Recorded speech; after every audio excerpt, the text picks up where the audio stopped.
Witam 1 kwietnia, dziś prima aprilis. Wysiewam orzeszki ziemne, ale to nie fałsz. Naprawdę. Trochę późno na wysiew, biorąc pod uwagę, jak wiele potrzebują czasu, by wydać te podziemne swoje owoce. Tak wyglądają kwiaty orzeszka ziemnego. Specyficzna to roślinka. A tak wyglądają drugie w kolejności tulipany, które zakwitły u nas. Niskie, o takich przepięknych liściach. To nie jest oznaka choroby. To jest jeden, jakiś, nie pamiętam, gatunek tulipanka, który ma takie właśnie piękne liście.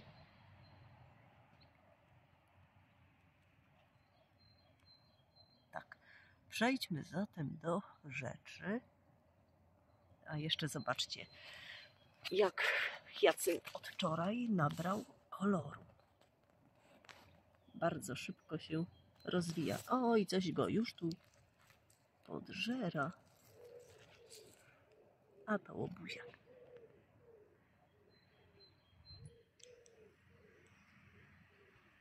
Przepięknie pachną. Polecam każdemu wysiew. Sadzić cebulki hyacyntów i rozmnażają się również. Więc koszt, sami wiecie, kupicie cebuleczkę jedną, a macie za rok, 2 więcej sztuk. I na momencik wrócę jeszcze do derenia. Jego kwiaty już przekwitają. Nie są już tak nasycone żółtą barwą, jak to było przez bity miesiąc. I warto sadzić derenie choćby dla tego koloru, dla tej bardzo wczesnej barwy w ogrodach. A teraz spójrzcie, tam w oddali widać coś żółtego. Zaczynają kwitnąć forsycje, ale najpierw kwitną derenie. Podejdę bliżej do tej forsycji, by pokazać różnicę w kwiatach. I spójrzcie, tędyk szedł łoś. Mam nagrania. Tędyk, skubaniec tak sobie szedł, aż tu. I przeskoczył przez ogrodzenie, poszedł na drugą stronę posesji czyjejś. Proszę bardzo. Razem znaleźliśmy odchody łosia. Mój palec. To są kubki łosia. Ale szok. Nie byłam tu wcześniej. Wielkość połowy piłki do ping-ponga. To łobuz nakitował nam i przeskoczył przez to. Tam przeszedł. A tu patrzcie. Tak kwiaty forsycji wyglądają. Coś jak kwiatki ogórka.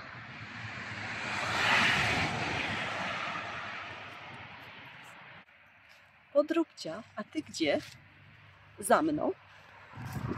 Za mną, dawaj ją. Tu mamy kompost. Tam się kompost tworzy w 3 komorach. Ale tu mamy nawóz koński, więc jeszcze z łosia full wypas, można by powiedzieć. A tam w workach kurzy. I tenże łoś szedł blisko sąsiada ogrodzenia tam. No i patrzcie, miałam o orzeszkach. No ale jeszcze powiem tak. Jagoda kamczacka zaczyna kwitnąć. Czyli tak, dereń kończy, forsycja zaczyna i jagoda kamczacka też zaczyna. Odmiana sinoglaska i Wojtek. Mniej więcej 10 lat mają te krzewy. Chciałam pokazać ślady łosia, ale już żeśmy zadeptali. No tu jest widoczne troszeczkę takie wgłębienie. To jest fragment tylko śladu. I tu. A byk tak wielki, że łeb ponad ogrodzenie. To właśnie z siatki leśnej. O, tu widać kawałek jego racicy. Kopyta. Kopyta, racica. Było to znacznie lepiej widać. I powiem Państwu, że łoś na żywo widziany robi dopiero wrażenie. Nie w telewizji. Zupełnie to jest coś innego. Odczucie. Mam przygotowaną paletę i kilka odmian orzeszków ziemnych. Inaczej Arachis hypogaea. Jaki kolor mają orzeszki ziemne? Zapytam Państwa. Ktoś powie jasno brązowe, każdy zna. Takie ciut w krem, w beż. O, proszę, tu mamy w łusce. To jest od polskiego producenta Legutko. Ta roślinka jest specyficzna. Kto z Państwa nie wie, zapraszam na filmy moje z zeszłego roku, sprzed 2 lat oraz na kanał kolegi Marco Polo Uprawa.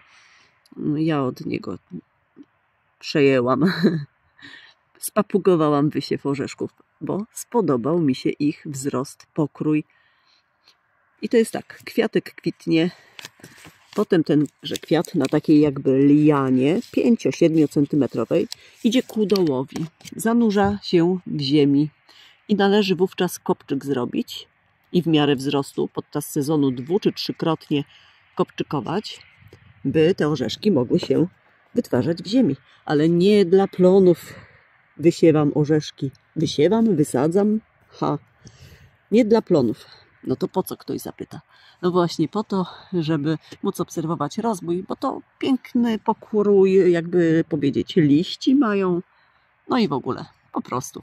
A nie dla plonów. Dlaczego? Dlatego, że dużo czasu potrzebują orzeszki, by były dojrzałe. A teraz przejdźmy do koloru. Oto kolor jest jeszcze takowy. Argentinian White Pearl. I to są z mojego zbioru. Nie mam już z oryginalnego opakowania. Tu natomiast polskie. Spójrzcie, wielkość. Ledwo co dały radę. Mniejsze, chudsze. Tu mam orzeszki z mojego zbioru stepniak. Powinny być dużo większe. Tu oryginał ze sklepu ukraińskiego Ogorod UA. Stepniak, odmiana. I w tym opakowaniu zostały takie mniejsze egzemplarze, a takie duże bomby wysadziłam w zeszłym roku. Dobra, i mamy jeszcze orzeszek, proszę, Negrito Mandubi. On ma kolor czarny. Tylko 1 sztuka z oryginału. Tu jest taki nieduży Valencia Pink. Powinien być, a nie, dobra, nieduży, to jest oryginalne opakowanie. I był jeszcze Fastigiata Striped w paski. Taki kolor brązu, w różowe paski, ale niestety nie mam. Odmiana Sofia. Sophie's Pale Brown. White Spanish Pearl. Tu mam Argentinian, tu hiszpański, a tu miks, nie wiem jak się nazywają. Zobaczcie, jakie niewielkie, niedorozwinięte. Zabrakło czasu. Dlatego co wykiełkuje, to będzie. Choćby dla oka, dla burzy kwiecia. Będę je w ten sposób wysadzała. I jeśli mam w oryginalnych opakowaniach, tak jak stepniaka, to zawsze będą one położone tuż za tabliczką jako pierwsze. Czyli mam 4 oryginały stepniaka, 3 moje. Z czego ten? Widzicie barwę. Pewnie nic z niego nie będzie. Ktoś zapyta, czemu do takich małych komór? Ano, bo może być tak, że nie wykiełkują. Nie będę sobie miejsca wielkimi doniczkami większymi zajmowała. Potem wysunę i przesadzę do doniczki. I tyle. A tu mam ten jeden Negrito Mandubi. Spójrzcie, jaka barwa przy tym beżowym, brązowym. Tu idzie Negrito. I do ciepłego pomieszczenia, bo lubi ciepło orzeszek, by wykiełkować, tak jak arbuz i melon. A tu maleńki Valencia Pink. A słuchajcie, jakie emocje są, jak przychodzi czas zbiorów, tak w październiku. O ludu kochany. Niesamowite. Teraz Sofia Pale Brown. Takie emocje, jakby się złoto jakieś wykopywało dosłownie. A tu guzik wielkie. Trzeba wcześniej wysadzać, wysiewać je. Dobra, patrzcie, takie popierdółki są. Więc takie maleńkie pstynki pójdą. 2 sztuki do komory. Tu też. Swoją drogą ciekawe, czy to coś z tego wyrośnie, z tych maluszków. Później zobaczymy. Odtworzę sobie to nagranie. No i co tu zrobić? 3 Dobra, zakładam, że ten powinien wykiełkować. To tu niech będą 3, tu będą 2 w ostatniej. A teraz barwna plama, biały hiszpański, white spanish. A zgadnijcie, jakim kwiatkiem zakończę ten film. Zobaczycie. Zgadujcie, zgadujcie. Już ten kwiatek oglądaliście na ostatnich moich filmach. To zobaczycie, jak od wczoraj rozwinął skrzydła, że tak powiem. Ta odmiana skończyła mi się.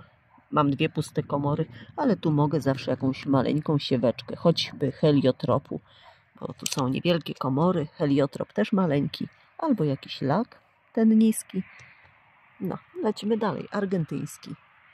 Teraz musiałam małą poprawkę zrobić, bo oryginalne nasionko mi to sfrunęło, więc położyłam go jako pierwsze i tym samym zostaje tylko 1 komora tu oraz w argentyńskim 1 komora.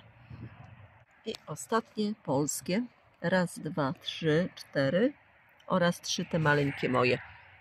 Tak się przedstawia sytuacja. Kolorki. Teraz pozostało zagłębić, jeszcze podlać i do ciepłego. A tego miksu nie wysiewam.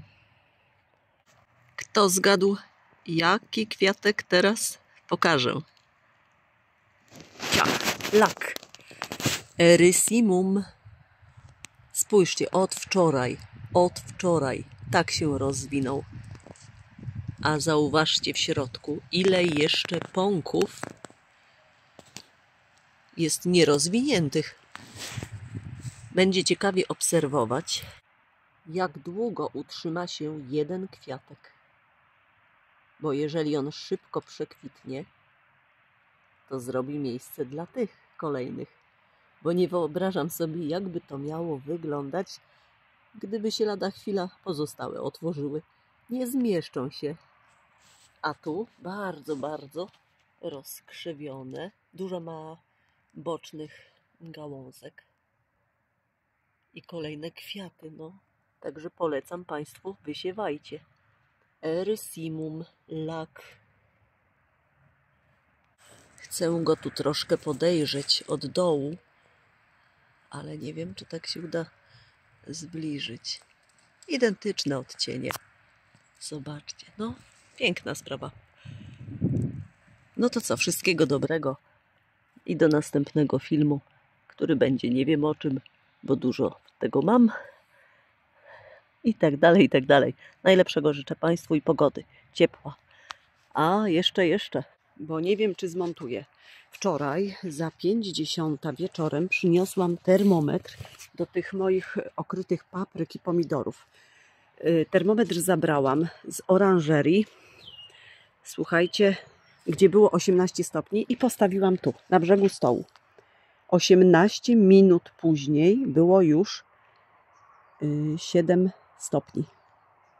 A rano, za 10:05 dzisiaj, gdy wstałam i przyszłam sprawdzić, to termometr Google pokazywał 7, a tu było właśnie w tamtym miejscu 6. I teraz przeniosłam ze 2 godzinki temu niecałe pod agrowłókninę. I mamy ile? 10, 14, 13, 14 stopni. Także tą noc jeszcze rozsady spędzą. Nic się nie wydarzyło.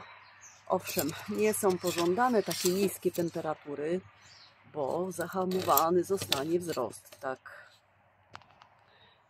I tak dalej. I tak będzie raz cieplej, raz chłodniej tym rozsadom. To też nie jest dobre. To tak jak u arbuzów. Wahania temperatury. Czy często, czy nierównomierne, nieregularne podlewanie. No to też powoduje takie zaburzenia we wzroście, w rozwoju. Czy owoców, czy w ogóle sadzonek. No ale tak jest jak jest.